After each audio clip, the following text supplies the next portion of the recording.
Sensational director Rajamouli తన ఫ్యామిలీతో గుంటూరు కారం మూవీ చూశారు. ఇక మీడియాతో మాట్లాడుతూ సినిమా బాగుందని అందరూ తప్పకుండా చూడండి అని చెప్పారు. మహేష్ బాబు కథకు న్యాయం చేశాడని, మహేష్ బాబు యొక్క స్టైల్ చాలా బాగా చూపించారు అని అన్నారు. ఇక కుర్చీని మడత పెట్టే సాంగ్ అయితే థియేటర్లో జనాల చేత విలలు వేయించింది అని చెప్పారు. ఇక సంక్రాంతికి వచ్చిన అందరి సినిమాలు బాగా ఆడాలని కోరుకుంటున్నాను అని అన్నారు. ఇక మీడియా SSMB 29 గురించి మీడియా వాళ్లు అడగ్గా మూవీ త్వరలోనే స్టార్ట్ అవుతుందని, ఆఫ్రికా అడవుల నేపథ్యంలో ఇండియానా జోనస్ లాంటి బ్యాక్ డ్రాప్ తో ఓ విజువల్ వండర్ గా ఈ చిత్రం ఉంటుందని అన్నారు. అంతేకాకుండా ఈ సినిమాకి కథను తన తండ్రిగారైన విజయేంద్ర ప్రసాద్ కథను అల్లుతున్నారు అని చెప్పారు. మా టీం అంతా కూడా స్క్రిప్ట్ ను దాదాపుగా పూర్తి చేశాము అన్నారు.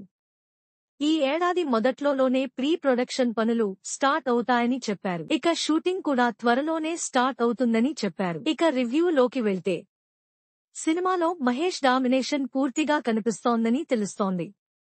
సాధారణంగా త్రివిక్రమ్ సినిమాల్లో హీరో కథ కంటే త్రివిక్రమ్ డైలాగులే ఎక్కువగా డామినేషన్ చేస్తాయి. కానీ ఈ సినిమాలో మహేష్ తన నటనతో దర్శకుడిపై పూర్తిగా ఆధిపత్యం చెలాయించినట్టు సమాచారం.